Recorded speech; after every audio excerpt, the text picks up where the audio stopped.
Hello, everybody on the live stream. We are now live. Bob is joining me. Hello? So, yeah, we're going to start here in about a couple minutes.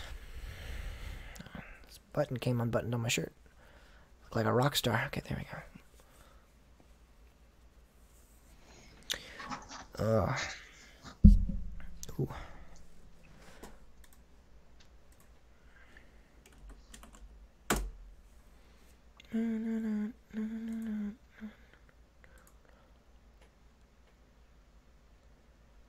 So now you see all these people on YouTube are trying to speculate what's coming in place of Volcano, and I'm like, I don't really feel like that should be talked about yet. Come on, guys, let's give it a little bit of time.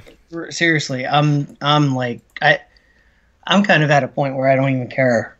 And that sounds weird, but I really don't, because nothing's going to compare to Volcano. It was such a unique ride. I think the reason why it was good was an accident. I don't know how to explain it, but I mean, as much as I love Twisted Timbers, I would sacrifice Twisted Timbers to keep Volcano. Yeah, I have Bob. Sorry about that, but whoa, wait! Before I say what I'm about to say, you just said you'd sacrifice Twisted Timbers Volcano. I would. Nah, you're crazy. I mean, sentimental as that ride is to me, that's crazy talk right there. Yep. Volcano's the only one that consistently put a smile on my face every single time I rode it. I don't know if you ever ridden Twisted Timbers, but that ride is insane. That's an amazing ride. I don't know. I have two people in the comment section right now saying that they were the 100th subscriber for my YouTube channel. So yeah, it doesn't really matter. It's thank you both for subscribing though. That's what really matters. Supporting me. Thank you. So yeah, Volcano. That's not a coaster that I think I would sacrifice for Twisted Timbers. I don't know. I don't feel like it would. There's other rides like Twisted Timbers. There's no other ride like Volcano. But I think Twisted. Let's ask the live stream audience. I think we have 5 people watching right now. Guys in the live stream audience, who do you think? What roller coaster would you sacrifice for Volcano? We are in the middle of getting the rundown started. We're almost finished with it, and then we're going to start the podcast. But that can be the little interactive question that you get because you're here watching us. We get a little interactive question. You get to talk with us before the show starts. So, would any of you guys in the live stream give up Volcano for Twisted Timbers, or give up Twisted Timbers for Volcano? Or, which one would you give up for the other? So I'm thinking the weekly poll can be, I don't know, I guess it can be something Volcano related. Would you give up Twisted Timbers to keep Volcano? That's going to be 100%, like, very little people are going to say. See? Nick agrees with me. What are you retracting it for? Yay! I think he sees the magic in it. Thank you. Someone says no. That's a 1 no right there.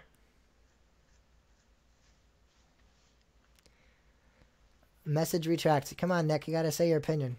You guys got to say your opinion. He said he would, and then he retracted it. I think he might have been like, wait a second, that's crazy talk.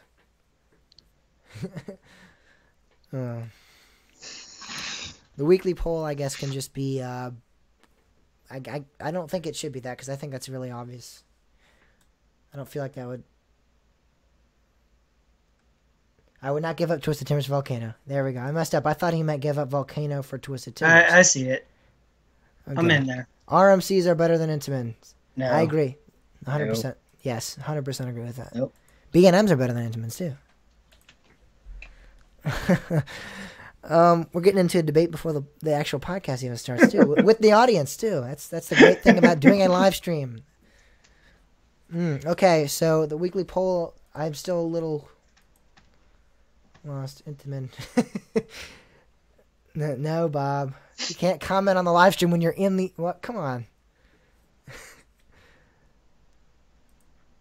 Yeah, it's definitely better. I don't know what he's talking about. Nope. Some RMCs. I think the majority of the RMCs versus the majority of the Intamins, I think I would say... I mean, what manufacturer produced the best roller coaster of all time?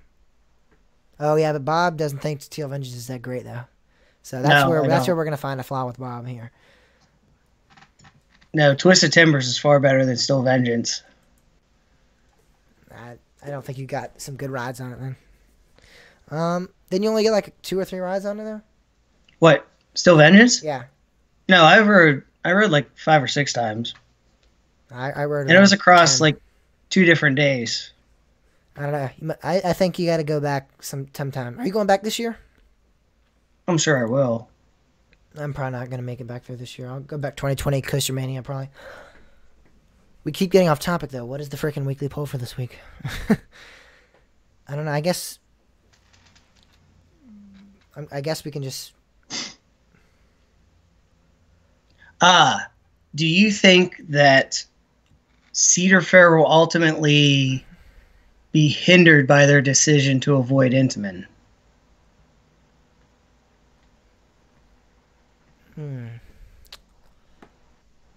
I don't know. I don't know if they're not wanting to work. I don't know. That's a weird. I guess that's a thought-provoking question, though. Okay, maybe let's see the live stream audience thinks that's.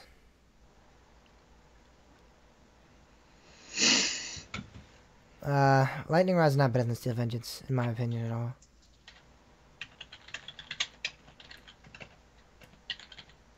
Okay, I don't know if you guys saw my last video, but I did do my top 10. That's insane. Am I going to Dollywood? I actually have plans to go to Dollywood probably, so I might go, yes. But that's all to be determined. If I have to go, I will agree. Lightning Rod does look insane, and I'm anticipating really liking that. So for but me, then again, I was really anticipating liking Still Vengeance too. So for me, it's number 1 Steel Vengeance, number 2 Fury, number 3 Lightning Rod, number 4 El Toro, number 5 Maverick. That's my top 5 right there. Skyrush doesn't even come in until number 16, so I think people are overrating Skyrush, and I got like 10 rides on that too. So I guess that's my Steel Vengeance, Bob. That's my Steel Vengeance in my situation. I don't find it that great, and some people have it in their top 3. And I mean, Still Vengeance is great. I like Still Vengeance a lot. It's just not. It's not number 1 for you. I think that probably is booted out Fury for being the number one roller coaster. Like Fury for a while, like everyone said, what was your number 1? Fury. Now it's, what's your number 1? Steel Vengeance. But that's, that's everyone's opinion though. So Mystic Timbers. Mystic Timbers is my 12th. So. Number 1.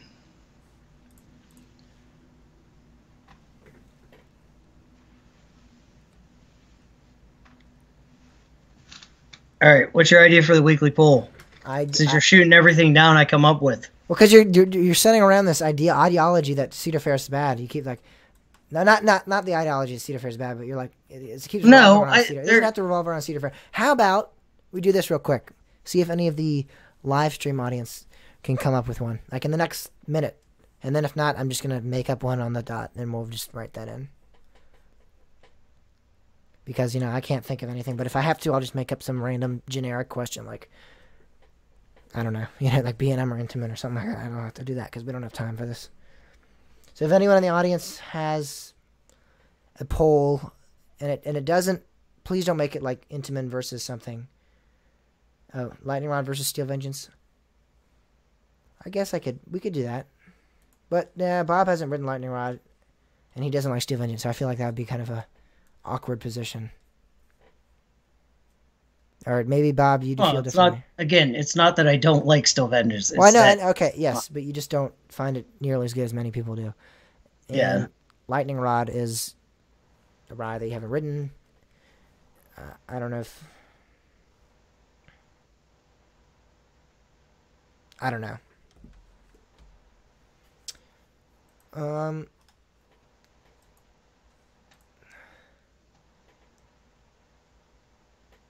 Superman Ride of Steel versus Nitro.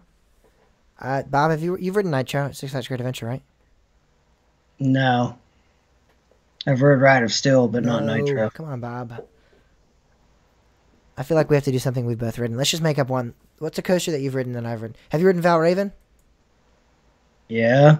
And you've ridden Griffin, right? Yeah. Battle of the Dive Coasters. That's what we're going for today. Oh, God. That's pretty generic, but I can't, whatever. And I feel like Griffin would definitely crush in that category. Maybe not. Do you think Valraven's better than Griffin? How about Morgan versus Arrow?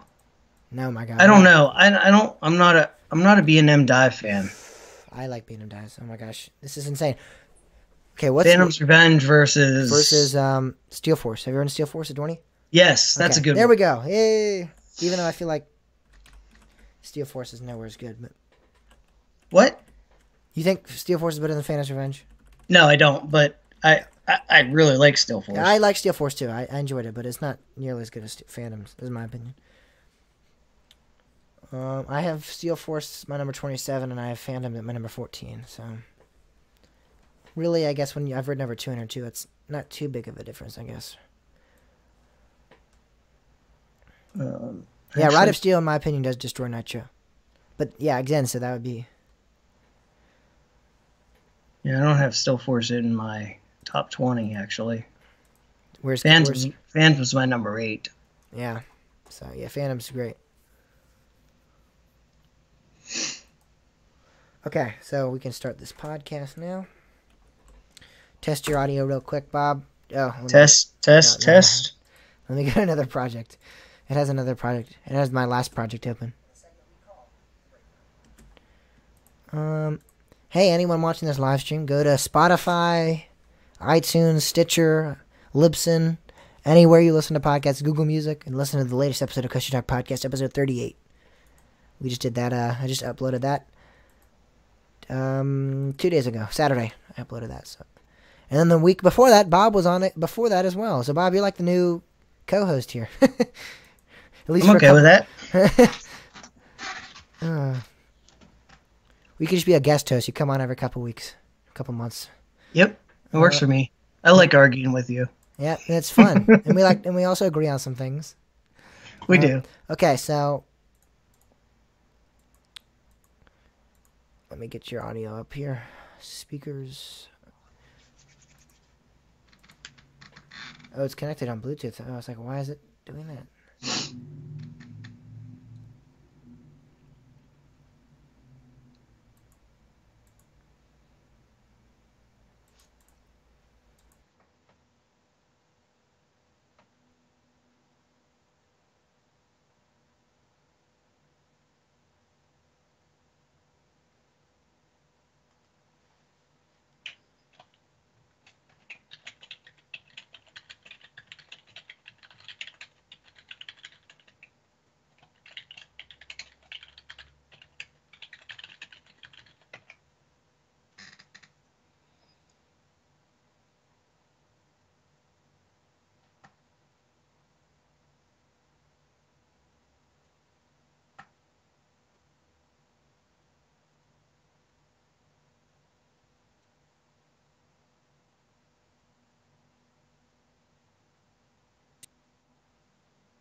I had to hang up on Bob there real quick. I don't know what happened there.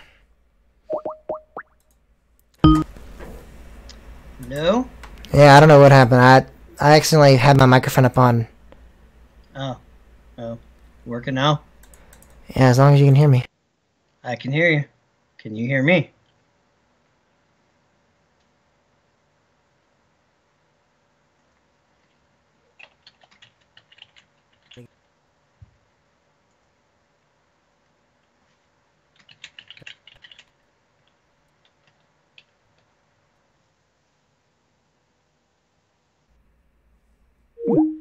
This is a freak show. What's going on? I keep opening up my microphone on Audacity, and then it's seeing that, and then and Skype's muting it because I'm using it on another program. So now I have it up on the speaker. So test your audio. All right, this is a test. Testing 1 2. Test. Testing 1. Test. Okay, that one more time. Testing 1 2. This is a test. Testing 1 2. Testing 1 to test. Testing 1 2. Okay, so your audio sounds good. Let's see if mine sounds good. I don't know if it matters. I heard some echo from my audio. No, that's because I'm playing it off the speakers. Oh, So okay. it's going to come through the microphone, yeah. I could probably change that, but I don't want to mess anything up. Yeah, I can just change that if you don't want to hear it. Oh, it wasn't real loud. It's not that Like now annoying. you try it. Like test your... Testing 1 2. Testing 1 2.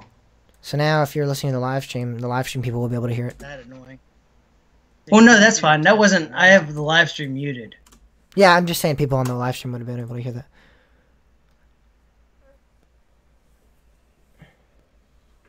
What do you mean? You mean I'm not coming through on the live stream right now? No, you were, but it's the audio from Audacity that I was recording you on. That was the echo that you were hearing. So I was Oh. playing back the audio that I just recorded, and that's what was coming back through because it was playing from my okay. computer I speaker, got not you. yeah. Test, test, test. I'm testing the audio through my voice recorder. Voice recorder testing. Test, test, test. I'm testing the audio through my voice recorder. Voice recorder testing. Okay, now I would like to...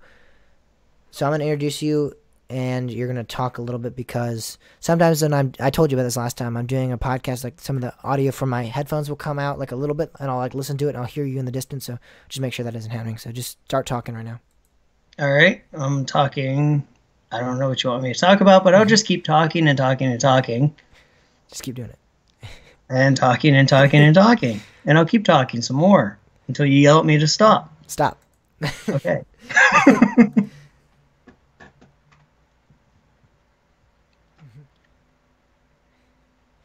Just keep doing it. Stop. Okay, that sounds good. Okay, so I guess we can just roll on into it. All right. I've not been to Seabreeze, no, but I've been by it. I just have no interest. I've gone to Pittsburgh a lot. I just have no interest in going to a water park, really. Wait, Seabreeze? That's not a water park. You're thinking of Sandcastle. Oh, Sandcastle? No, yeah. Seabreeze, I think, is New York. Isn't it? Maybe? I don't... Yeah, I was thinking of Sandcastle. I have not been to Seabreeze either, no. I have not ever been there. I can't... Sandcastle, Seabreeze, two different things. Completely.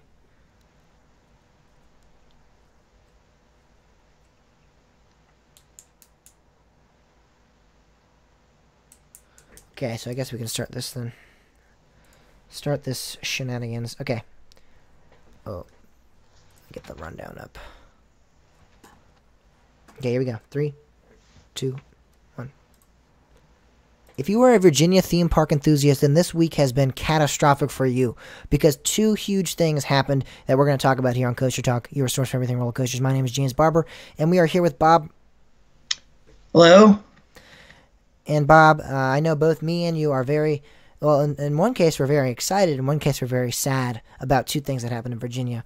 But we're going to get back into that later because I don't want to spoil what's going on completely yet. If you're a theme park enthusiast, you probably already know. But let's. I think everybody knows. Let's just keep some anticipation. Let's just keep it going. So we're going to talk about the first thing here on the segment we call Attraction News. Okay, so that's pretty good. We'll keep some, people, if we just tell them right off the bat, they might be like, okay, I don't care. Did you get that wave file that I sent you? Yeah, I did.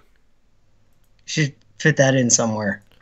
When we start the segment of Coaster Craze, I can put that right after that. Sounds like a good plan. Yeah, so it'll be like, you're listening to Coaster Craze. Then it'll be like, Boop. That was the greatest noise ever. It was. It really was. And that was the thing, because it was a rolling start. Like, you barely were moving, and it just took you. Okay, so here we go. We'll talk about that in the Coaster Craze segment, though. Yep. Like when we get there, we'll be like, you hear that noise?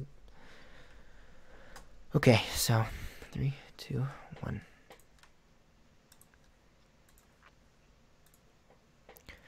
Bob, this is one of the things that we are excited for. This is a good thing happening here at Busch Gardens Williamsburg. So if you guys are not familiar with the site, BGW fans, and you're a theme park enthusiast, I don't know who you are. I mean, this is a great site. These people they're good to keeping you updates with small food and wine festival they talk about. Sometimes they talk about some small events, but recently in the past couple of years they've been keeping us up to date with the big project coming to Busch Gardens Williamsburg that they call Project Madrid, and it's gotten bigger than ever because we finally have what they call the details or the layout details for this coaster. They say it's not completely 100%. They don't know if this is truly, but this is what they've sourced around and found, and they believe that this is pretty close to the real deal. So this isn't just a fan-made, animation or layout ride. This is what they think is pretty close to what the actual ride will look like. And what we are seeing is something that's very similar to the Intamin coaster coming to Park Asterix in 2021, in the sense that they're going to have, it's a multi-launching coaster, and it's going to have a top hat where you go up, not quite up to the top hat, and then you're going to roll back and go up into a vertical spike, and then you'll complete the circuit again. And the thing is that this ride's going to be, that transfer track is going to be moving during the ride, which some people might say, that sounds dangerous, but that's GP talk. That's not for us to talk about. The actual ride, though, if this is what we're seeing, looks insane, looks really fast. I think we could be seeing a top speed of close to 80 to 85 miles per hour to complete this course. Because I know when we got those Busch Gardens slides, it said that one of the parts of the ride would be going up to 76 miles per hour, but I believe it might edge out a little faster than that because to complete this full layout, if you look at a couple of these turns in this ride, they're very long, very big turns, and there's a very big helix towards the end. And I think in order to be, doing those maneuvers like that, you're going to need a little bit faster than 76. So I think we could be seeing close to 80 miles per hour. And I think we could be seeing definitely over 100, 150 feet tall of a ride structure. Because I know some people are saying it's still a Giga. I don't think it's still a Giga, honestly. I don't think we're going to be seeing a Giga coaster, sadly. I do think it'll be 150 plus. Some people say it still might be the tallest coaster at Busch Gardens, edging out Griffin, which is 205. I don't know. I'm not 100% sure on where I think how tall it's going to be or how fast it's going to be. I definitely think it's going to edge out 80. I definitely think it'll beat the 150 marker. Yeah, I don't think that. I have a hard time speculating. I think like what they're saying is pretty much spot on. For me, I'm just excited that there's what seems like another Intamin coming into the area. I also remember during IAAPA when I saw that the video for Park Asterix. Is that how you pronounce it? Park Asterix? Yeah, I believe Asterix, yeah. But I remember seeing that and being upset that I'm like, nah, U.S. parks aren't buying Intamin anymore. We're never going to see this. But now I'm pretty hopeful. So I'm kind of excited to see what this turns out to be.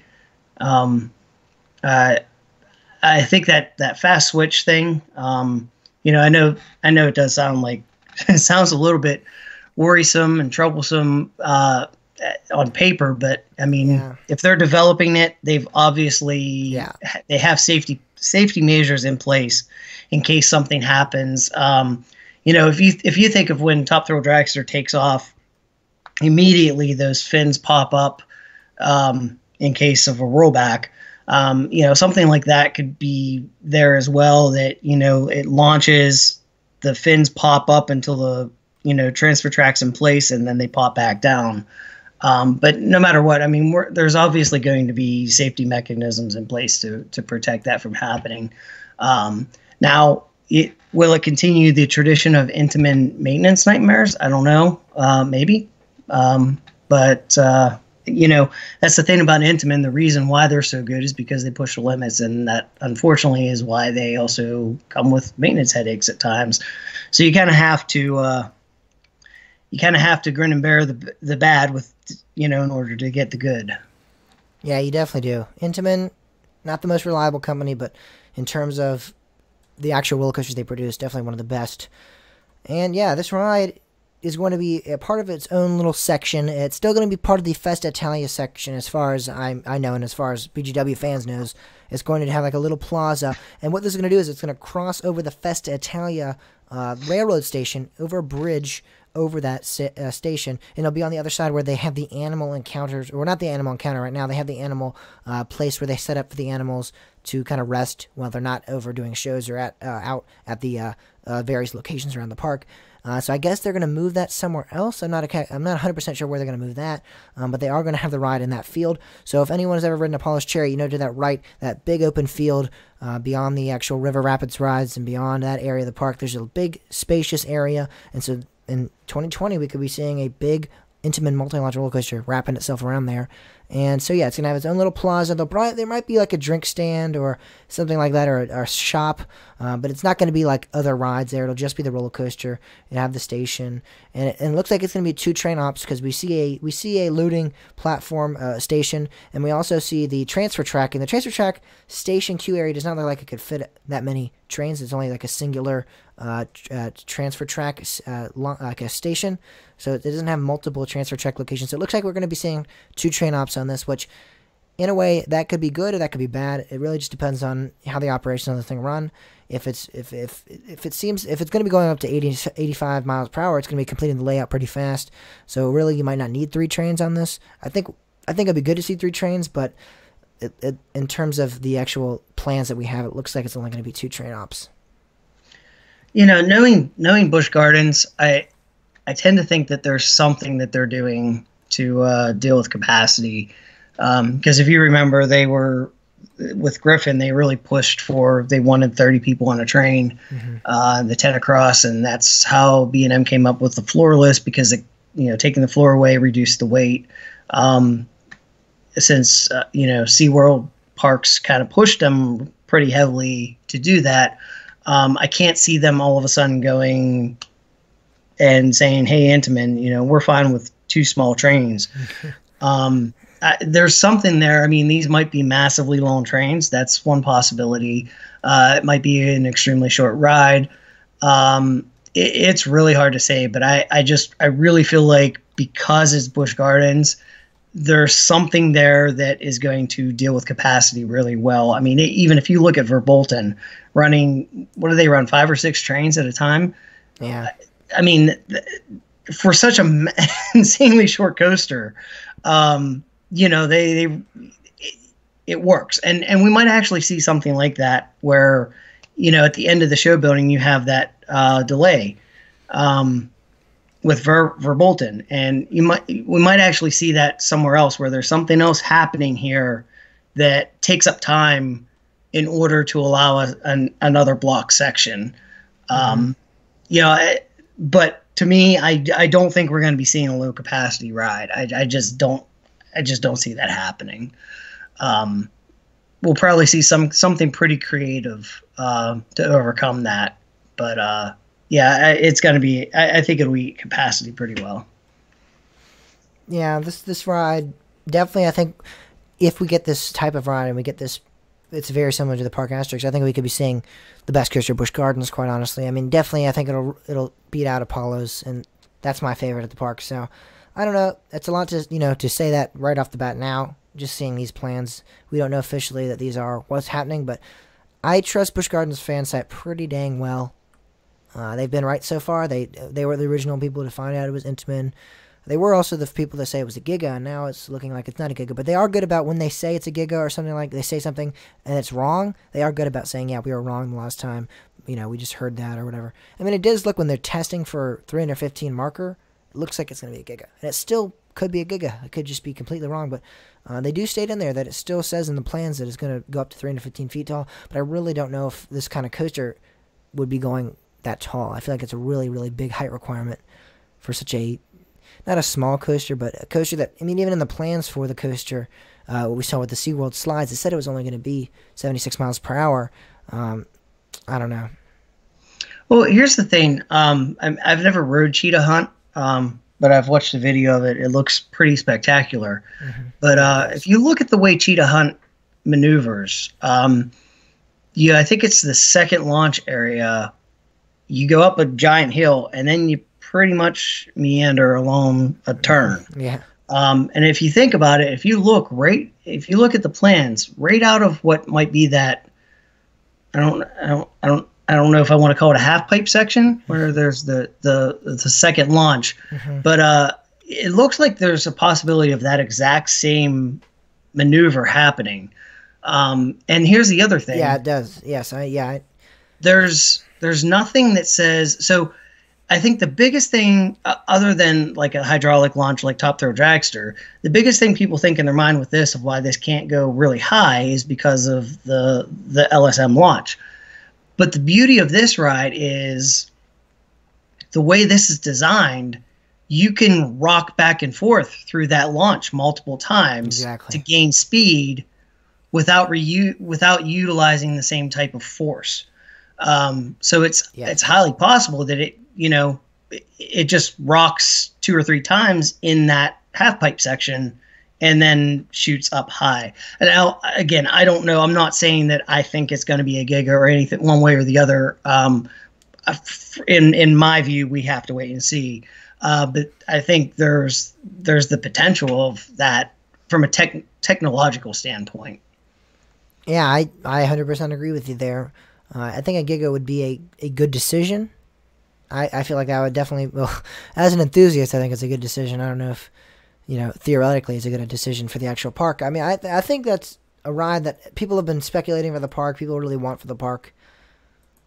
I don't know if it's what they need per se, because I don't know if they need a Giga, but I feel like a Giga would definitely fit there well. And they definitely need a higher coaster than Apollo. So hopefully this goes higher than something than Apollo's or Griffon. Because it's a weird park because Apollo's actually is the biggest drop, but Griffin's the tallest coaster, so it's a little strange there. But something taller than that, I think, would definitely would bring in more people. They'd be like, yeah. Because right now, I mean, you think Apollo's chariot isn't that tall. Griffon really doesn't look that tall, in my opinion, when I go up to him. Like, it looks tall, but it's not like Intimidator 305. Like, holy crap, this thing's huge. Yeah, and I think that's something that Busch Gardens is missing, is something that is an absolute extreme thrill. Even if it's not necessarily the height. A lot of their coasters are, I mean, I'm not saying that they don't have thrilling rides, but there's nothing that's on the top end of, makes you go, oh my God, like, holy crap, could I ride that? Like, I don't know, I'm kind of scared.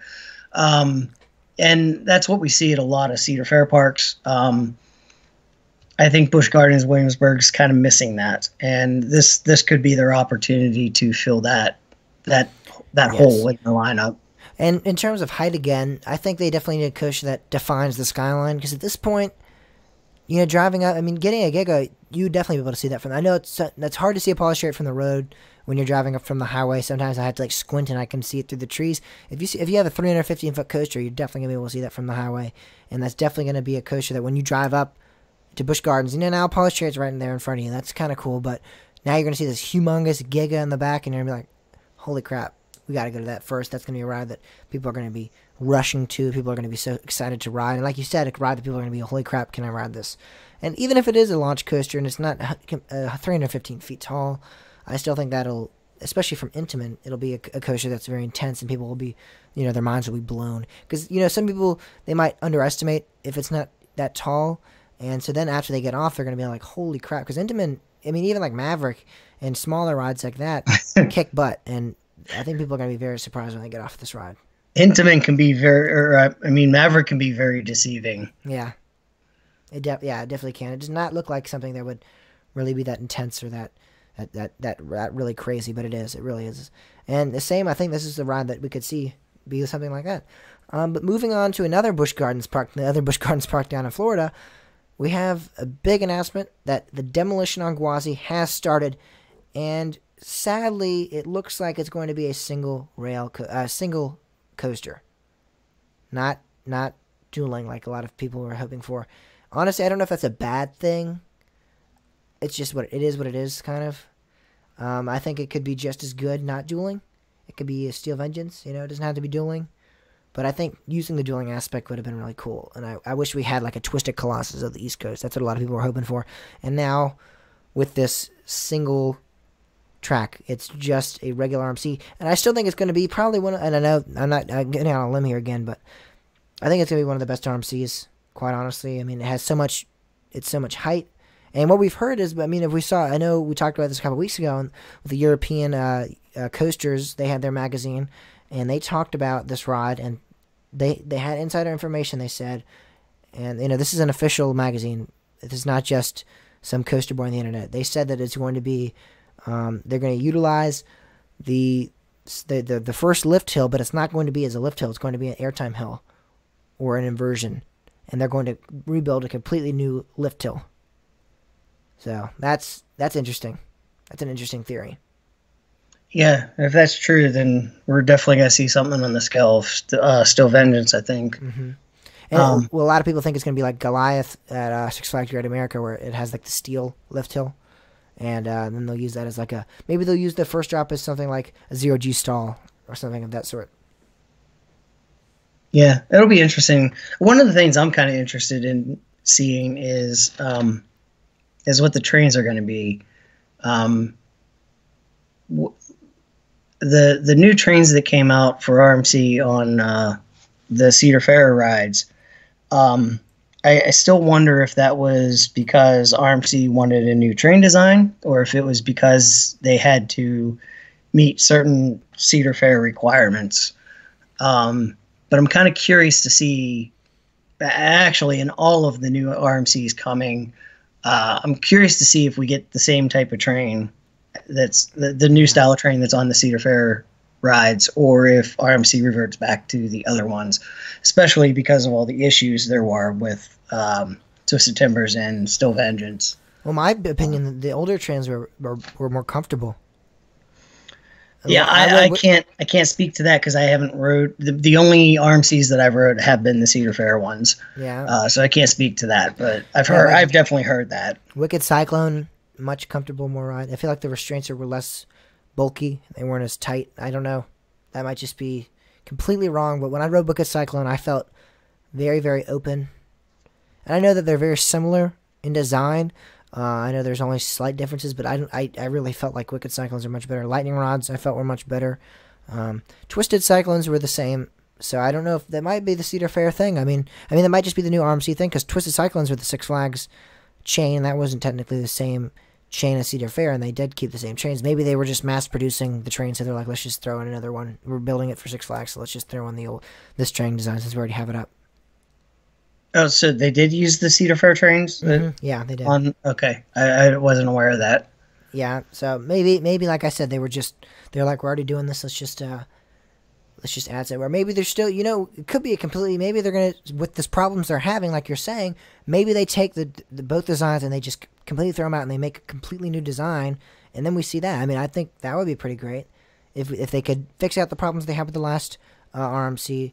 With Steel Vengeance and Twisted Cyclone and Twisted Timbers. Even though Twisted Cyclone didn't have any downtime, but Twisted Timbers and Steel Vengeance, maybe they can redesign and evaluate and see what was wrong and try to fix it with new trains at RMC, or try to make new RMC trains.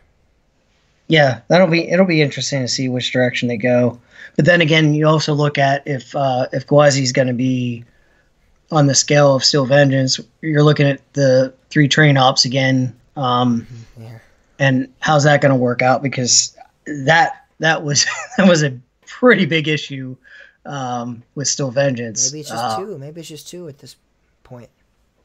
Yeah, it'll be interesting to see. But I mean, the thing is we're hearing. I've been seeing people tossing stats around above 200 feet. Yep, 215 is what I've heard. If you're going up that high, then you've got to absorb that energy somewhere. And I don't know. It's kind of, in some ways, you kind of think, well, if you have that much energy, you might as well use it. But then again, you have rides like I-305 that they throw all that energy into the brakes at the end. Yeah.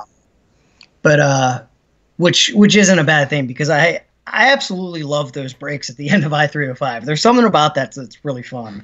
Yeah, it's a little uncomfortable, but it's fun. But yeah, it'll be interesting to see what they, how they handle that with Gwazi as well. Yeah, I am interested in Gwazi, but a new thing that Kings Island is doing with a wooden coaster, just like Gwazi or what Gwazi used to be, is it has been 40 years since the Beast was opened at Kings Island. 40 years, 1979. That's pretty great. That's pretty substantial, especially because when I read that this past year, it was still a kick butt ride. I still really enjoyed it. And so this year, for the 40th anniversary of this coaster, Kings Island's going to go back in time, and they're going to put the original flame-themed color scheme on the coaster's trains. And that's really, really cool. So if you don't know this, Gwazi used to be Beast used to be colored in a sense that it would go like orange, and then it would go back to yellow, and then it'd be red, or it'd be red, yellow, orange. It was just in that order.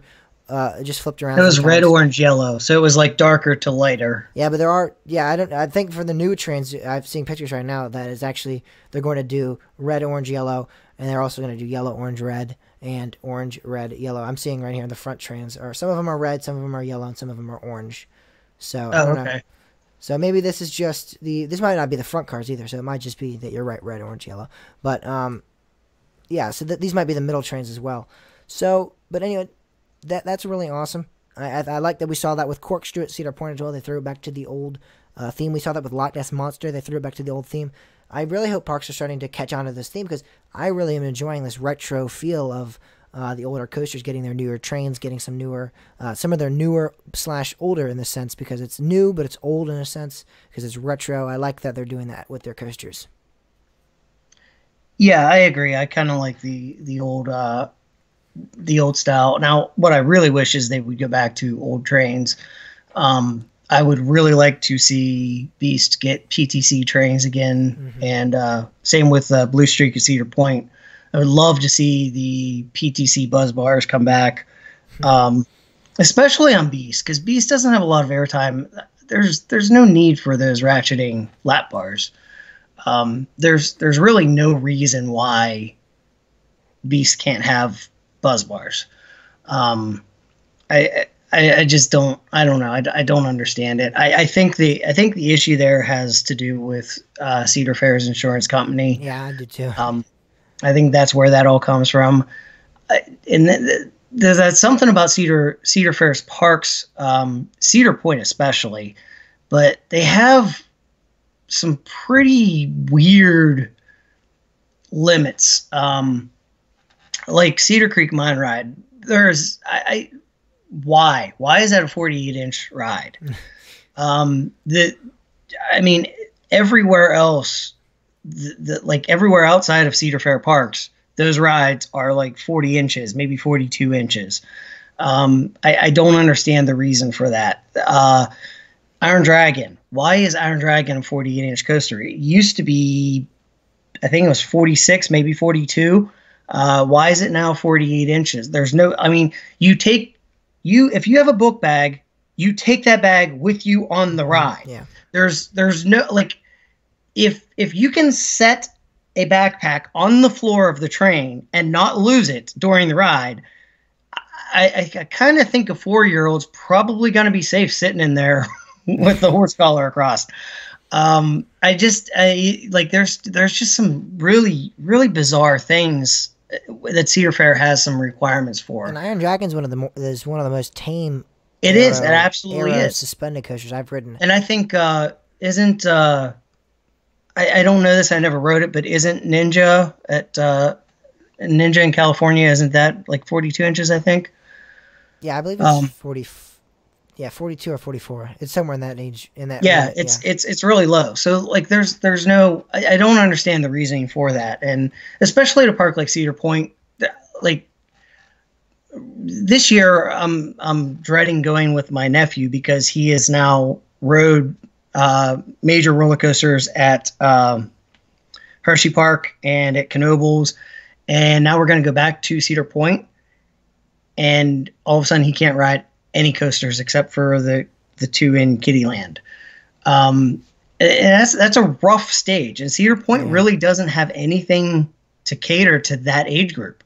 Once you hit 40 inches to 48 inches, you're really kind of you don't have anything to do at Cedar Point. Yeah.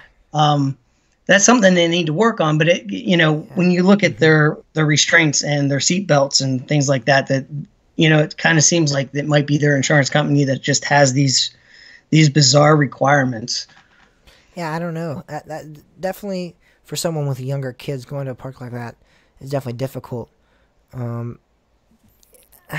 I've never done that. I've never gone to Cedar Point with someone that but yes, I feel like they need to have a coaster. They need to have a good transition coaster because it goes from the kiddie rods and then all of a sudden it's like now you can ride Iron Dragon and Blue Streak and all that. So I feel like you definitely need a coaster in there. Like I feel like Blue Streak could definitely be one of those coasters, or Iron Dragon. Blue Streak is a little wild at some points, but I feel like Blue Streak could definitely. I think a 40-inch height requirement could be, or 42 could be. Blue Streak is a 48.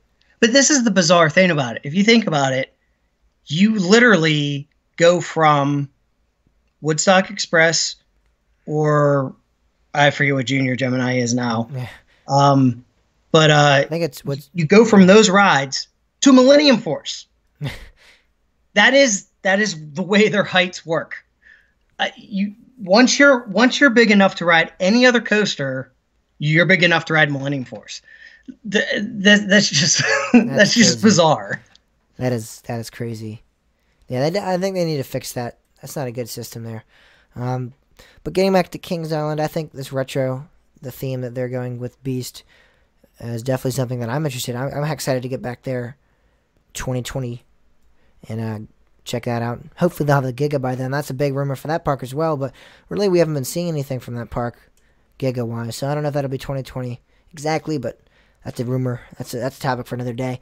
So that's about it for attraction news. We talked about Busch Gardens Williamsburg getting their Intamin multi-launch coaster in 2020. We talked about the demolition of Gwazi at Busch Gardens Tampa. And then at Kings Island, we talked about the Beast's 40th anniversary and the new anniversary trains that they're going to be receiving for the 2019 season. Now it's time to go on to the Coaster Craze segment where we're going to talk about another disappointing rumor. A rumor? It's not a rumor. What am I talking about? I'll just leave that. Not a rumor. It's not a rumor at all. It is confirmed. Another disappointing announcement. None of this was disappointing, though, so I don't know why I'm talking about.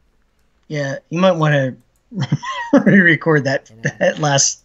That's what I'm doing. Oh. That's crazy. Just kind of Busch Gardens Tampa. And then at Kings Island, we talked about the Beast's 40th anniversary and the new anniversary trains that they're going to be receiving for the 2019 season. Now it's time to go on to the Coaster Craze segment where we're going to talk about another Okay, I'll say.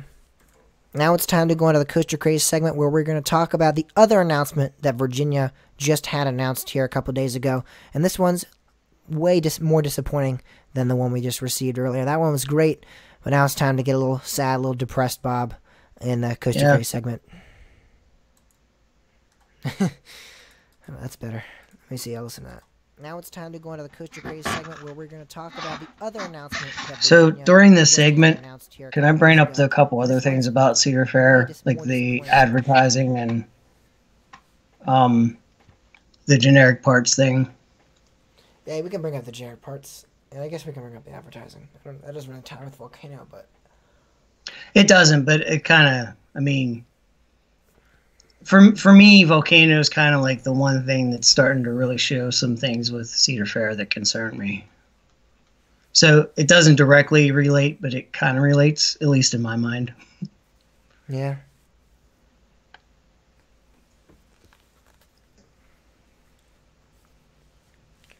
Whew.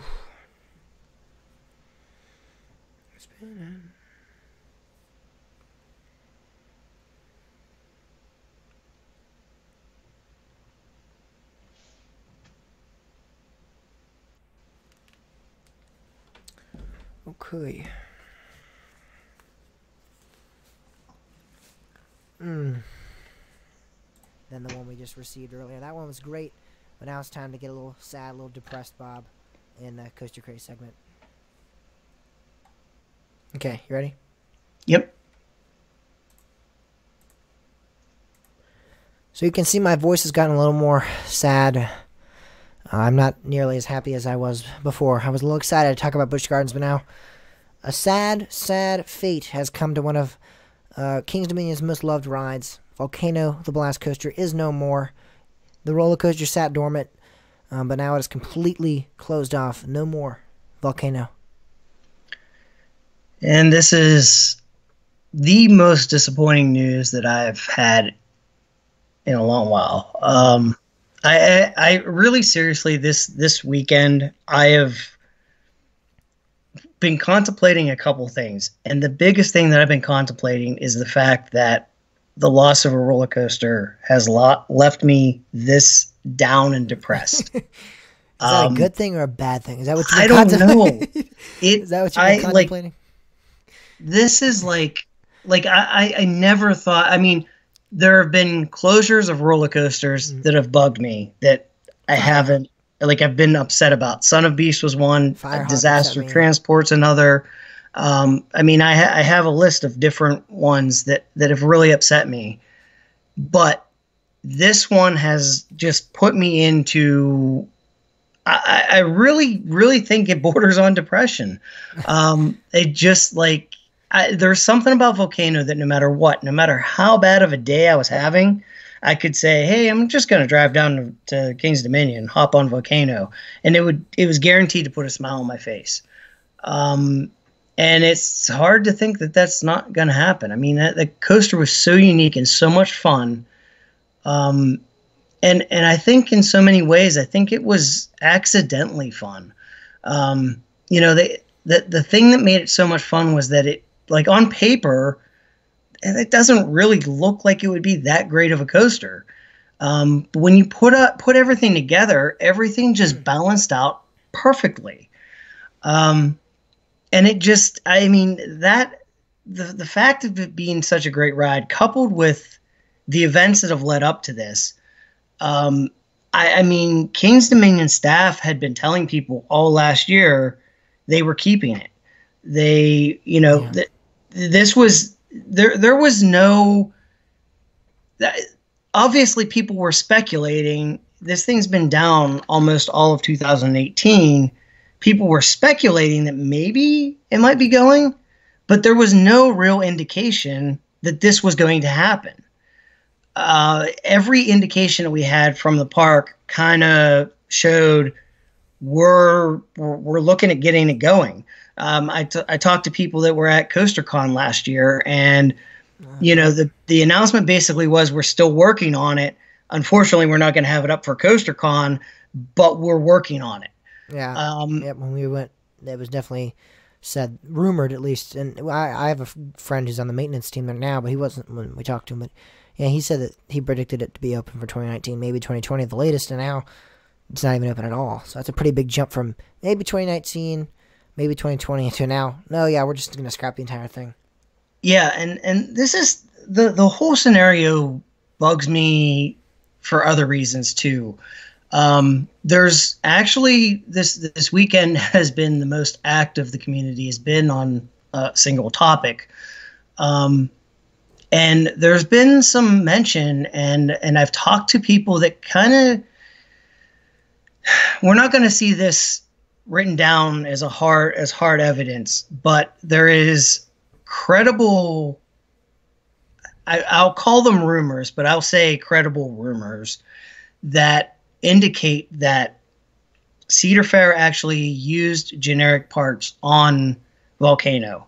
And by using those generic parts, they failed catastrophically and actually created much more damage than whatever they were fixing in the first place. Yes. Yeah. And there's a thing about this that kind of, you know, at face value, you kind of want to go, why would they do that? That doesn't sound, that just doesn't sound right.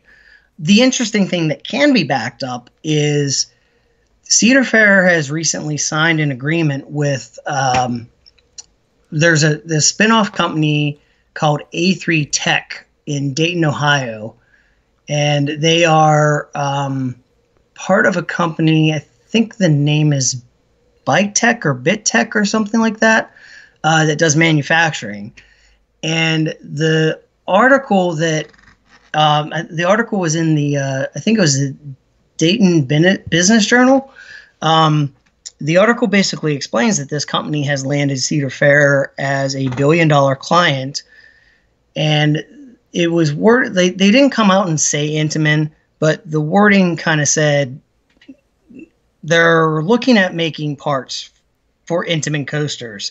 The wording was a European company that has been difficult to get parts for in the U.S.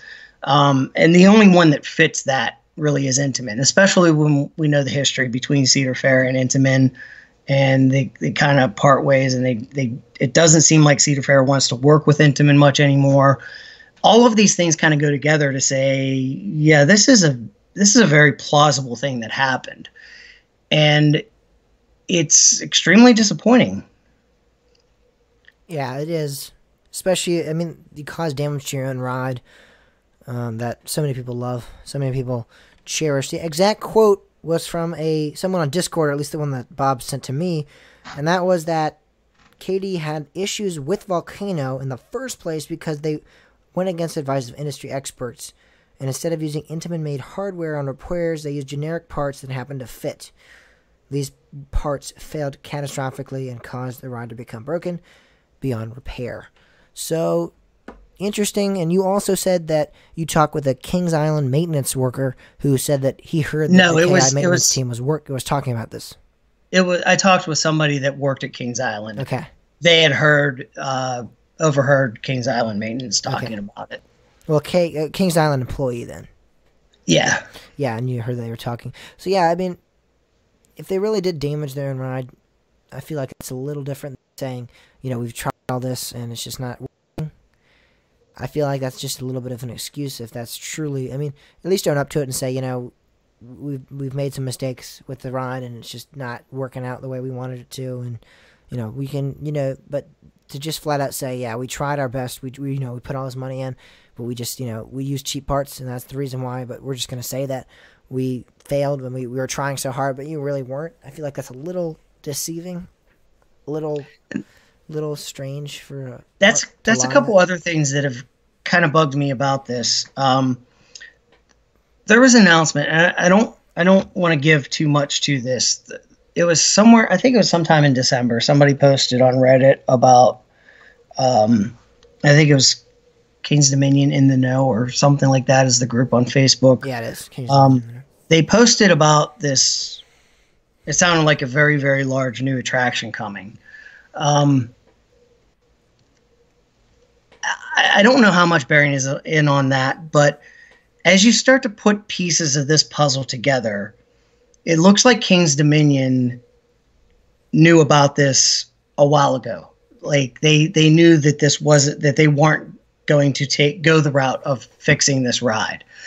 And the thing that kind of bugs me is it seems almost like they delayed the announcement so that people would still buy their off-season season passes and have everything purchased. And then we'll announce it after we've already made those sales.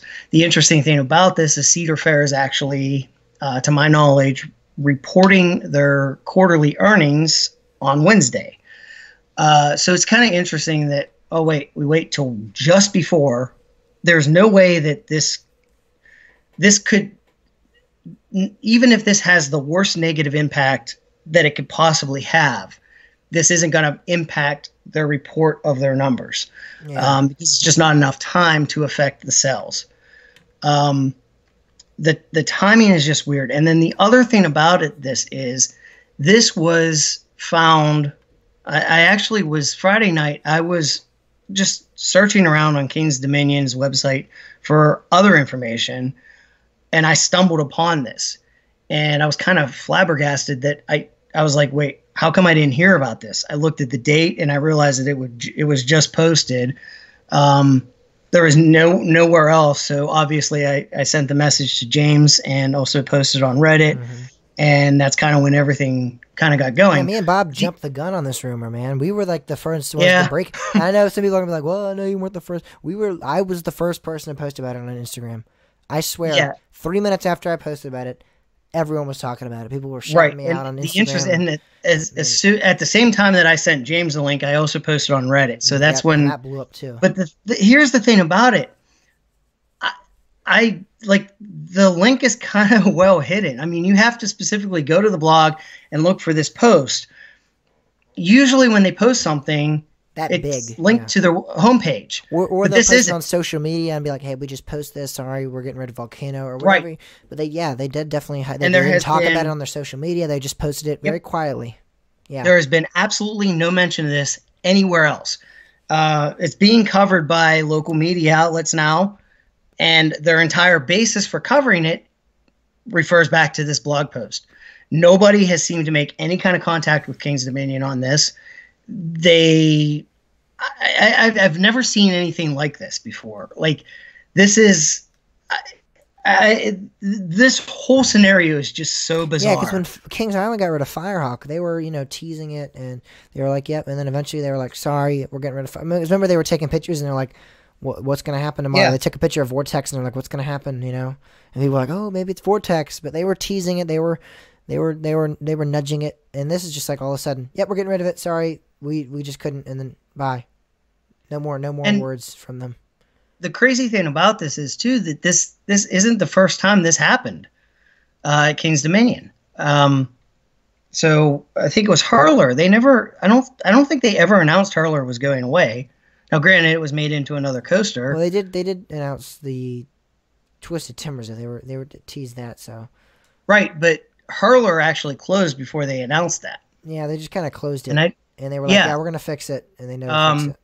And I don't know. I never got to ride Hypersonic XLC, but it's my understanding that was another one they just outright closed and they were done with, and that was it. And of course, we've also lost Shockwave. Now they did announce that one too, but I mean, being a local Busch King's Gardens Dominion did that with Griffin too. Maybe it's a Virginia thing, because Busch Gardens, when they closed Dark Castle, they transferred it into a freaking haunted house, and all of a sudden they're like, "Yep, it's never reopening, guys." By the way, just slide that in there. Yeah, well, but still, that's only one over at Busch Gardens, and quite a few that have occurred at King's Dominion. Yeah, maybe it's a Virginia thing, because Busch Gardens doesn't close as many rides as King's Dominion. But we're losing. The thing is, at King's Dominion, we're losing a lot. We're losing. Now, more granted, than we're we just got Twisted Timbers. We are losing. That's a great ride, but we've lost a lot.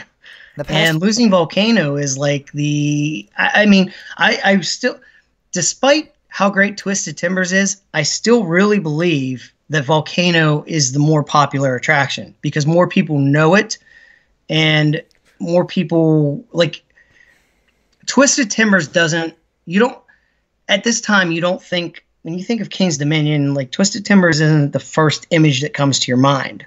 Volcano is. Volcano has been a part of King's Dominion since 1998. And that the mountain, the volcano itself, has been part of King's Dominion since almost the beginning of King's Dominion, where it was Smurf Mountain before and various other attractions. So that mountain has been there since almost the beginning of King's Dominion. Now there's also speculation, is the mountain going to stay? We don't know. It's hard to say. Some rumors floated around that it was structurally not up to par. I don't think that has much to do with it, because if you pay attention to the structure, the roller coaster goes through the mountain and bolts into footers on the ground. It doesn't actually rely on the mountain for any kind of support that I was able to tell. But this just seems, I mean, it's just weird that this is like, this really being such a popular attraction.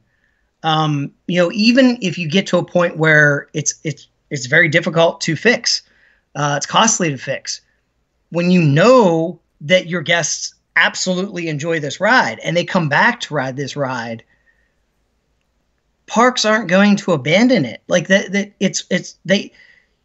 if you think about it, like, if you have the choice between building a new coaster that costs a lot more and fixing a coaster, even if the fixing it's going to cost a lot, you're going to put that money into it, because your guests already enjoy it and they love it. It just doesn't. None of this makes any sense to me. It's bizarre. Yeah, and you think in the past 5 years, they have lost 3 coasters and only gained 1. That's not a good record.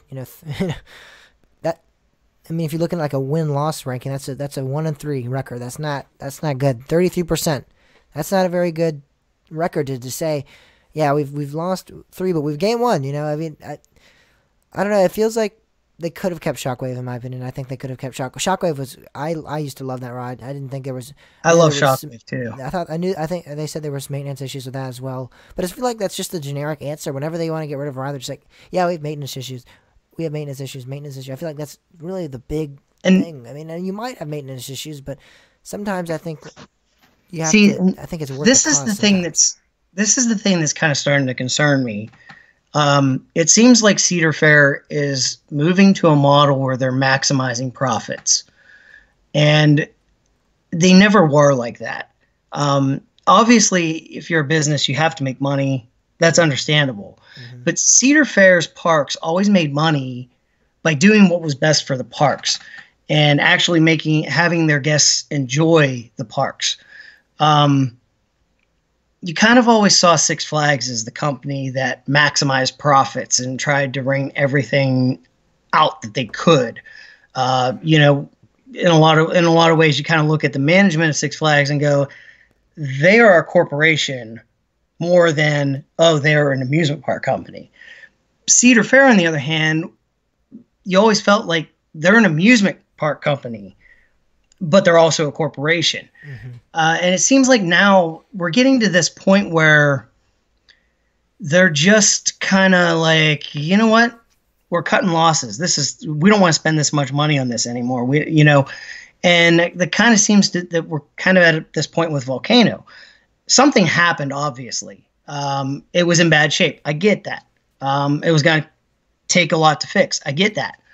But why don't you put the money into that? Well, you don't want to deal with Intamin anymore.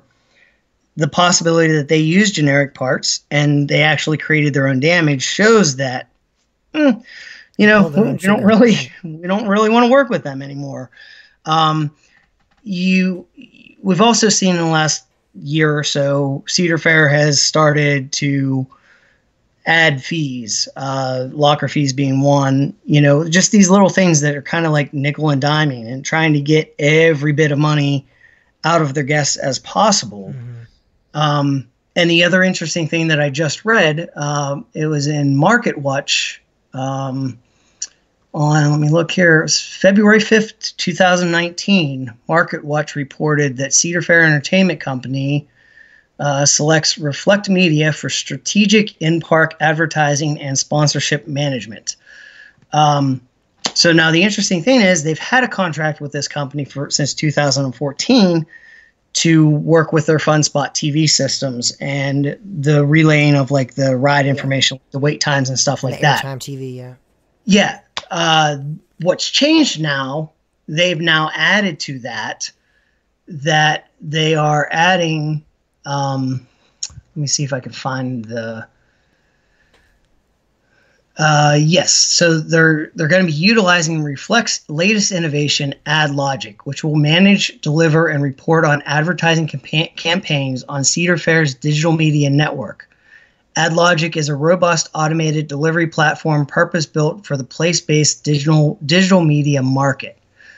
So to me, it looks like now we're going to start seeing advertisements like you see at Six Flags. Or even now we're starting to see them at SeaWorld as well. I mean, with the SeaWorld, what was it, the Summer Nights event at Busch Gardens Williamsburg, we saw they started painting the floors in Coca-Cola signs and putting Coca-Cola signs everywhere.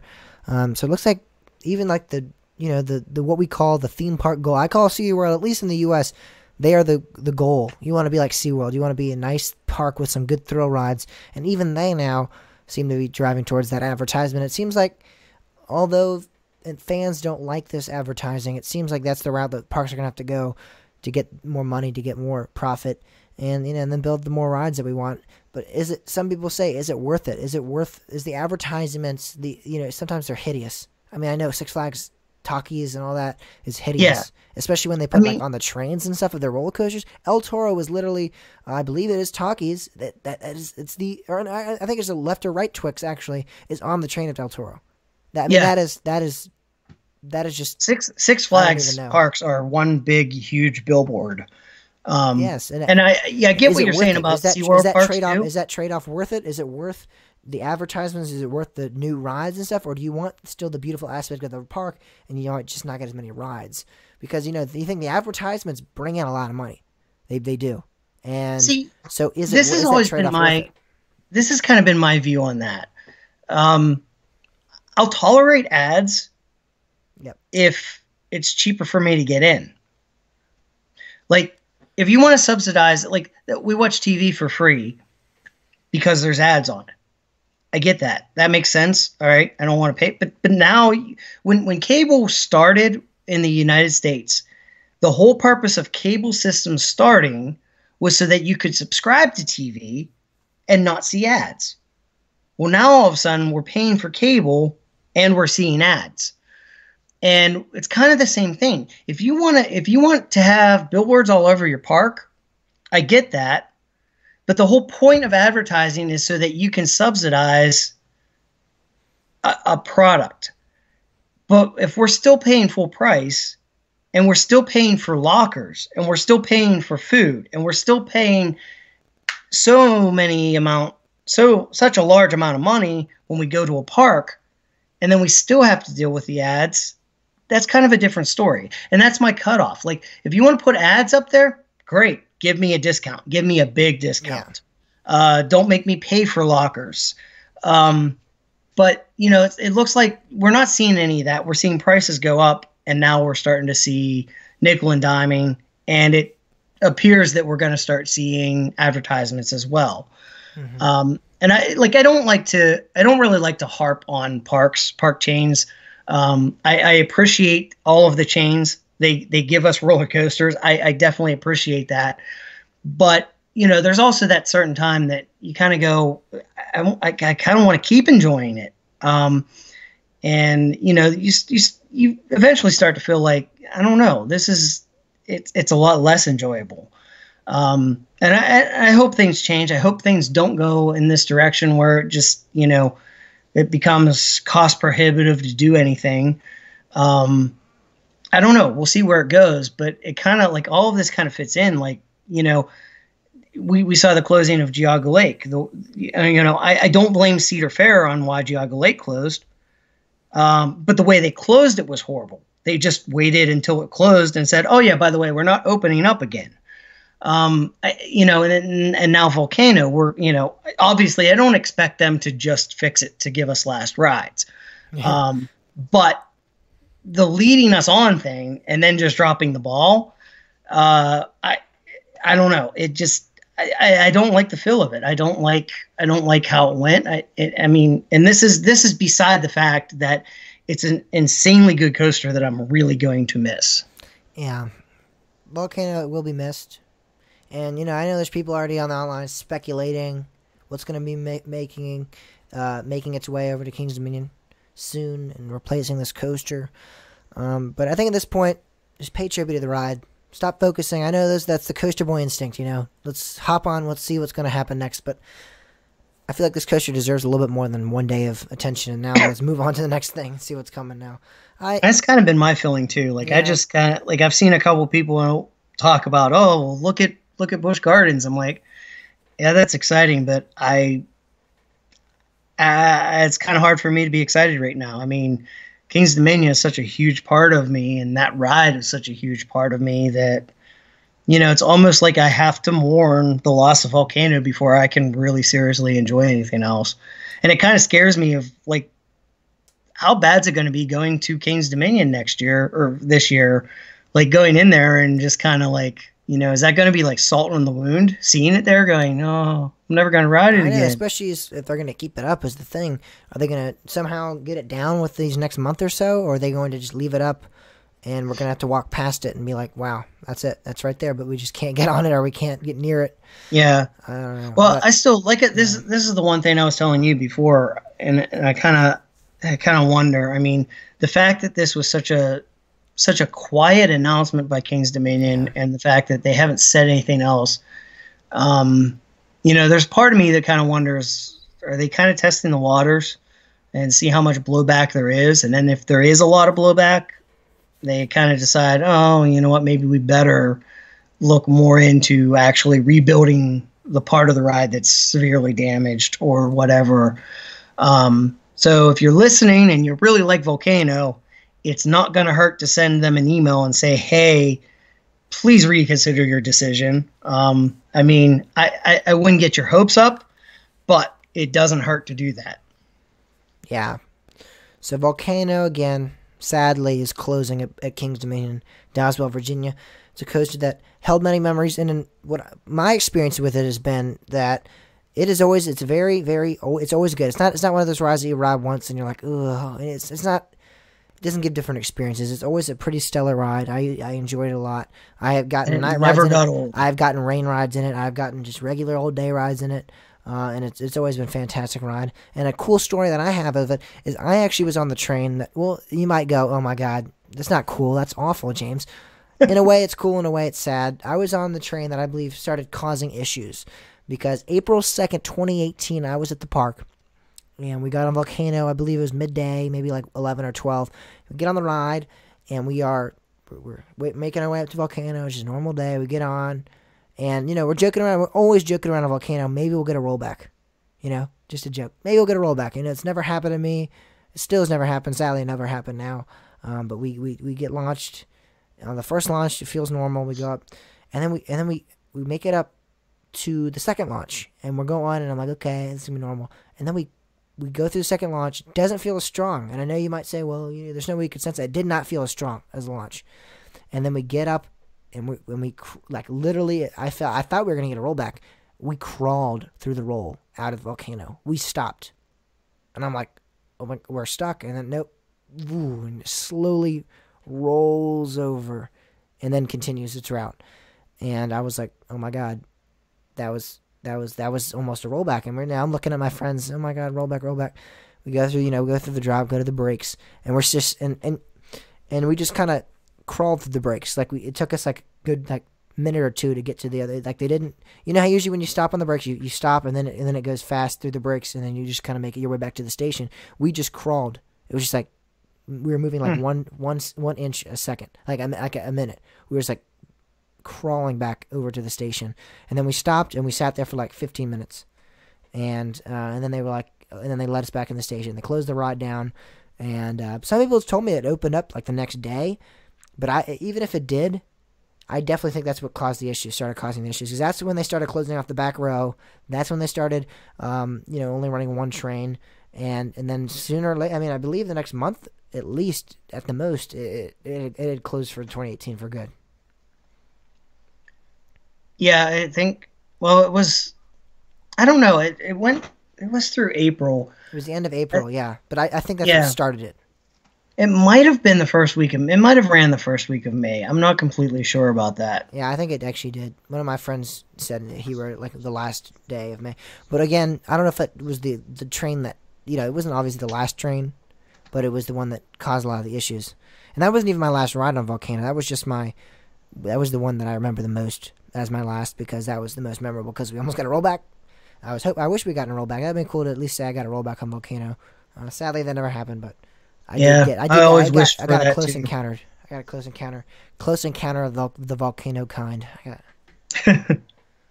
So yeah, that's our Coaster Craze segment. We paid tribute to Volcano, a great coaster that sadly is going to be leaving Kings Dominion. I mean, really, it's kind of like Apollo's Chariot announcing they're going to close Apollo's Chariot or something like that. I mean, that's basically what they just did to us. So, it's a pretty. Well, I have to disagree with you on that one, because Apollo's Chariot, there's other rides that are similar, at least. Volcano, there is nothing else. Okay, maybe go deeper and say Loch Ness Monster, because there's not much like Loch Ness Monster left in the world, and interlocking loops. It's a pretty unique ride. Yeah, that's closer to the level. In a sense, it's also iconic to the park. I definitely, and you might disagree, but I 100% agree that Loch Ness Monster is more iconic than Volcano. Might not be as unique, but it's definitely the more iconic coaster. I'd probably agree with you on that, but it's also has 20 extra years on Volcano. So, it's been, well, actually, King's Dominion is probably about as old as Loch Ness Monster itself. Yeah. King's Dominion is around, it says same age as Loch Ness Monster. Loch Ness Monster opened in 78, and King's Dominion opened in 75, so. Yeah. It's 3 years older. But yeah, I mean, both parks have their iconic coasters. Both parks, well, one's receiving an Intamin, and one's leaving one now, or one's getting rid of one. But yeah, that's Coaster Craze for you. We paid tribute to Volcano. Maybe we have a moment of silence. But let's move on to the next segment, where we're going to talk about the best theme park food we ever had. That's what we're talking about over on the Break Run. Oh, I was holding that cough for a little bit. I felt it coming. I'm like, oh my god. If he doesn't stop talking, I'm gonna just have to cough on air and just edit it out. Like I can't just be like Bob, Bob, Bob, Bob, Bob. I have to cough. Ugh, take a little breather. Jeez, that was like 30 minutes. So what we're gonna do with the break run, I guess we'll just shortly talk about favorite theme park food. That's not too much really to talk about. And then Phantoms versus Steel Fort. I'll let you do it, but then I usually don't say my opinion on this week's show because that'll be next week's topic. So I would like to talk about it next week. So I'll be like Bob. You can say your opinion, but I'm gonna save mine, for a cliffhanger. All right. Well, so you can say yours. Try not to go too long though, because it's like you have to. Be I won't. I knew Coaster Craze was going to be long because I had a lot. Yeah, that's cool. I cut myself short too. I could have talked another half hour. Yeah, I think we both could have, but time wise, we still have three people watching the live stream, so it's pretty good. No one said anything in a while though, so maybe they fell asleep on us. Yeah.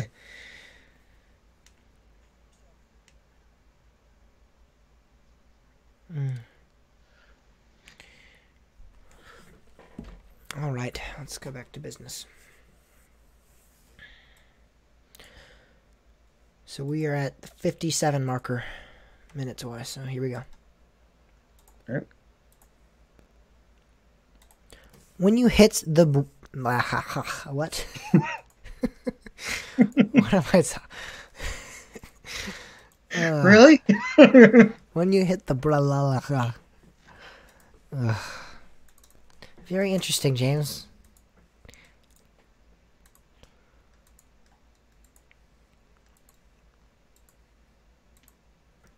We have hit the final break run of the podcast, and coincidentally, that's what we call the break run. But I don't know what am I talking about? I feel like I just got on drugs or something. I took one cough and now I'm tired. Oh my god. Oh. Okay. Oh.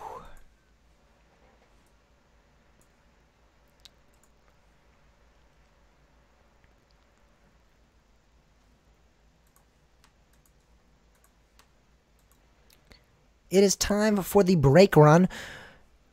Oh my god. I don't know what? Do you need me to take over for you? I'm the new host. My name is Bob. James is checked out. Oh my gosh. I just can't think. Let me real quick. I'm going to go to the about page of our website and I'll make you the host and I'll leave real quick. Wait, what? You can introduce the break run. Here we go. I'm just kidding. Oh. Okay.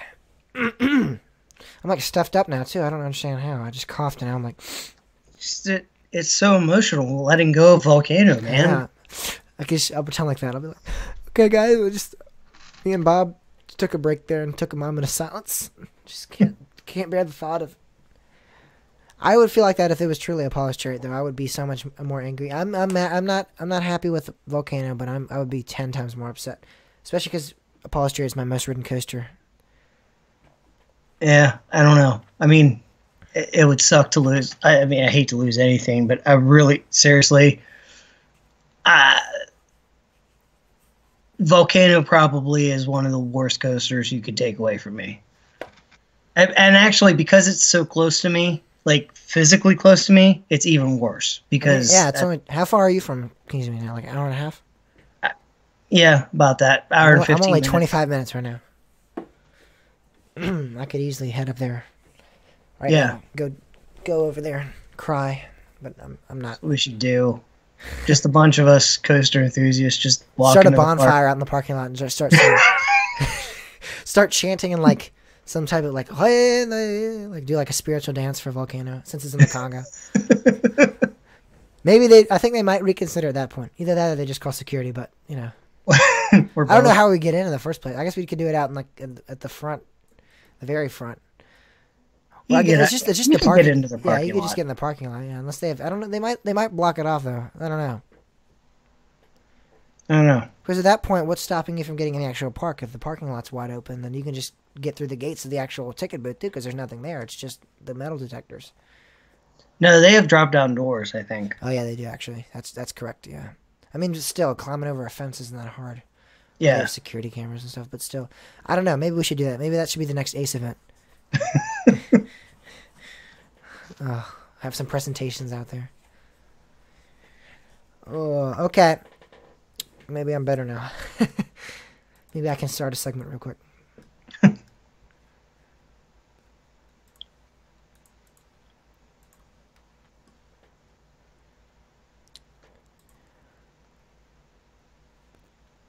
So theme park food is something that's talked about a lot between enthusiasts because there's really there. I mean, if there's a definition.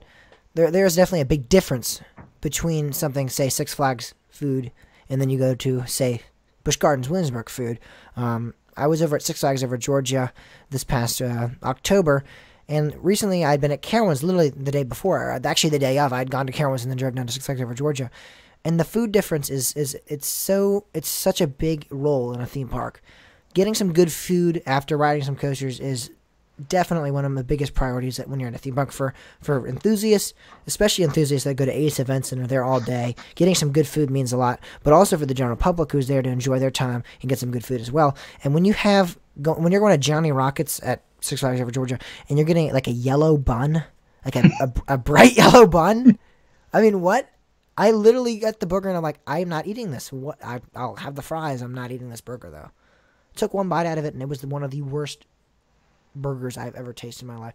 So, what is the best theme park food though? We talked about that could be probably one of the worst. Six Flags America is not great either, but let's talk about the best theme park food. Let's talk about the bright side, the positive spectrum of this argument. This not really argument, this opinion. I definitely have Busch Gardens Williamsburg, my number one. They have a great food selection. Marco Polo's Marketplace, the Asian cuisine there is splendid. They have Italian cuisine there as well with flatbread pizza.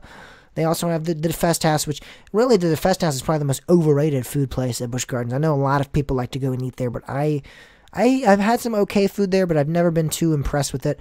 They have a Bavarian pretzel place where they have beer, and they also have these giant German pretzels. Bob, were you there when we went there? And did you have a pretzel? Those pretzels are great. They're great. They're just so huge, and they're made with actual beer batter, so they're just delicious. And they also have the New France section of the park where they have the Trapper Smokehouse restaurant there, and that is a great restaurant as well. I've gotten prime ribs there before, and they sometimes during the summer when it's warm out, they will actually cook the prime ribs in front of us. So they will have like the grill outside, and they'll actually be grilling the prime rib and grilling the meat out in front of the guests, and that's awesome. Walking by and having that smoke, and it fills the air and it smells delicious.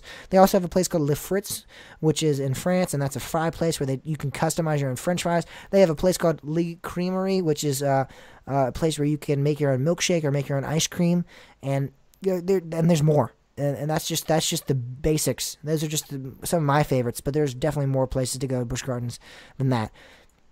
And Busch Gardens just has a great food selection, and on top of the unique food choices they also have your generic theme park food. So even if you're not a huge fan of Asian cuisine or flatbread pizza or anything like that, you can go to a regular restaurant and they will have chicken fingers. They will have burgers. They will have popcorn. They have that in the park. So on top of having nice, I would say even let's just call it adult level food. Not a lot of kids are gonna be eating like Asian cuisine and flatbread pizza and all that. And so I think adult level food, they have the kids chicken finger, chicken nugget meals. So it's like you get best of both worlds there. It's like the Hannah Montana song. You get the best of both worlds. And that's why I enjoy. This whole podcast is now complete listening to James sing Hannah Montana. Singing Hannah Montana. We can end the podcast. Thank you guys. Good night. Busch Gardens is my pick. I love their park. They have great food. I have to agree with you. Busch Gardens has some really, really good food. I really think that King's Dominion and Busch Gardens are on par with each other as far as quality. Busch Gardens may have a little more of a selection than King's Dominion, but I think King's Dominion has some really, really good food. The Mac Bowl, oh my God, I love the mac and cheese there. I love it, love it, love it, love it. Maybe we need to make this a debate section because I don't agree at all that King's Dominion is on par with Busch Gardens. I think quality-wise, I think Food it is. There may be some places that aren't, but I think they are. Cedar Fair as a whole seems to be okay. I like their quality is pretty good. I agree with you that Six Flags has to be the worst. I can't. I don't know why people even buy food at the park. It's bad. But nothing even comes close to Knoebels. Knoebels is just hands down what it's just amazing. There are people that go to Knoebels just to eat. There are no words to describe how good Knoebels is. It's also extremely reasonably priced. Yeah. It sometimes amazes me how Knoebels stays in business because you can go to Knoebels and really not spend much money at all. And you have an amazing time. But the food at Knoebels is just amazing. It's like it's closer to homemade. They have such a large variety. I mean, you name it, they have it. And they probably have it in a stand that's right out of Roller Coaster Tycoon. You have the bread loaf, which is a giant loaf of bread. That is what the shop actually looks like. Yes, literally, like that is it's Roller Coaster Tycoon. It's amazing. It's really good food. They have some barbecue stuff there that's really extremely good. Their pizza is really good. They have a pizza place that's just phenomenal. All of their snacks are phenomenal. Just you name it. It's amazing. It's just amazing. Nothing can compare to Knoebels. That's my opinion. Yeah. Knoebels is definitely a park I'm looking forward to. And a park that I didn't mention but it has great food as well is Dollywood. I think that's an honorable mention. I've heard that as well. The cinnamon bread's great, but they also have, they have the country style food. Cinnamon bread. Cinnamon bread. Yeah. King's Dominion has amazing cinnamon bread. It was okay. It was okay. At least during Winterfest. Oh my God, it was amazing this last year. Oh. I ate it with you. I mean, it was good. It was just regular what's it called bread though. It was the store-bought, cinnamon bread. It's nothing like Dollywood's though. No, it didn't taste like store-bought. It was not too great. I mean, it was fine. It was good. I enjoyed it. I'm glad they sell it because other than that, there's Dollywood's the only other place that I know of that actually sells this bread. My favorite dessert, I would still have to say, is the creamery at Busch Gardens. The milkshake there, Oreo milkshake, is insane. It's like black. It's so much Oreos in it, and it just tastes so delicious. And they have the whipped cream on it. Man, I'm watering. My mouth's watering right now. I'm really, really hungry right now. Yeah. Really hungry. Well, that's what we're doing when we get off the show. We know that. So if you want to catch us after this episode, go find us at a restaurant somewhere. Yeah. So, yeah, I mean, food-wise, I think we've just listed some of the greatest. I mean, there are parks in Europe. I've heard Alton Towers has a good food selection. I've heard Europa Park has some good food.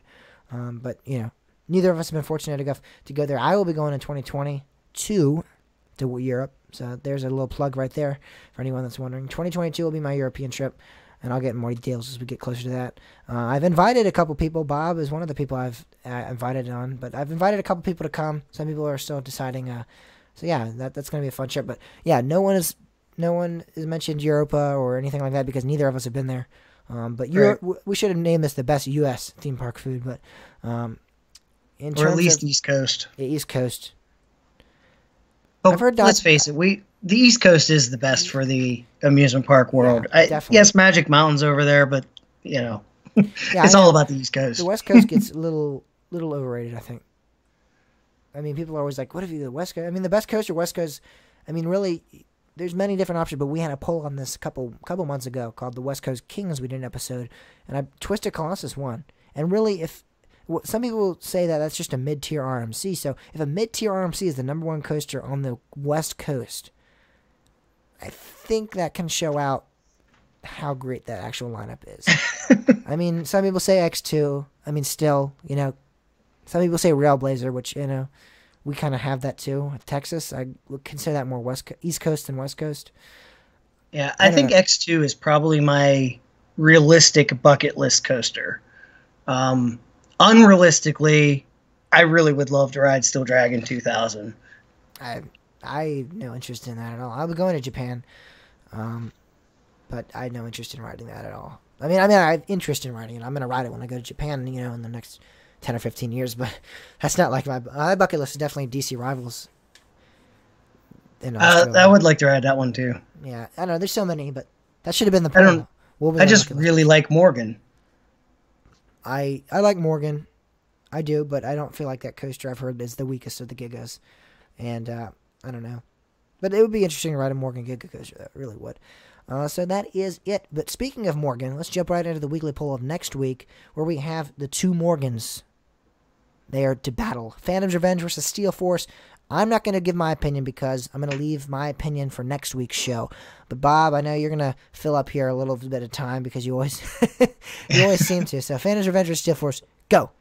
Well, this one's actually pretty easy. It's Phantom's Revenge. I love Phantom's Revenge. It's my number 8, I think I said. Yes. Yeah, my number 8 coaster. I really enjoy Steel Force a lot as well. But you just can't beat Phantom's Revenge. That dive into the ravine, cutting through the Thunderbolt, and then all of those little bunny hills are just phenomenal. I think the sad thing about Phantom's Revenge is it's like Morgan came and said, look what I'm capable of doing, and then that was it. Well, we didn't really get GTX models. I guess that was chance, but yeah. But we don't I haven't had a chance to ride any of those, but well, guess what, Bob? Holiday World and Kentucky Kingdom this year. We'll get to ride a Hyper GTX. So yeah, a couple months. Kentucky Kingdom. But even so, they're still not the traditional Morgan. I mean, really, Morgan took the Aero Hyper and basically refined it. Yeah, they just completely made it so much better than. I mean, it was crazy. I wish they could do that to Magnum. I know people love Magnum, but Magnum. See, I still really wonder. I would love to be able to just swap trains between Steel Force and Magnum, and see what happens. I don't. It's kind of. I don't know. It's kind of weird. I mean, Morgan and Aero were so close together. It's kind of weird. That Magnum is so drastically different now. I don't know why. I don't know what it is about Aero that is like that. Like, why does it feel rougher? I still love the coaster. I still love Magnum. It's still holding on to my top 20 list. I think it's number 20 right now. I don't even think Magnum's in my top 50. Not even my top 56, because that's what I have ranked here so far. I don't know. Magnum it was pretty rough. I rode it, and then people said it like the back row is pretty great. I rode it in the back. Some people said the middle. I think I rode it 2 or 3 times, front, back, middle, and I rode it before that as well when I went in 2016, and I didn't like it really either. I mean, it's an okay ride. It's just nothing spectacular. I mean, some people literally say it's one of the best at Cedar Point still, and I'm like, no. No. I wouldn't say it's the best at Cedar Point, but it's up there. It's really good. I really do enjoy it. Yeah, well, I'm not going to give my opinion on that yet. I think Bob basically declared a lot of people's opinions because I don't know many people that say Steel Force is better, but it's interesting to have that debate. So that's about it for Coaster Talk this week, your source for everything roller coasters. My name is James Barber. You can check us out on Twitter at CoasterTalk_pod, Facebook at Coaster Talk Pod, Instagram at Coaster Talk Pod. This has been Bob as well. Thank you for having me again. And we'll see you guys all next week. Well, we won't, but I will. Whatever. Yeah. I don't think they care. No one will care. Okie dokie. Okay, people on the live stream, if you're still watching. Yep, people said bye. See ya. Yeah. Say bye, Bob. See ya. See you guys later.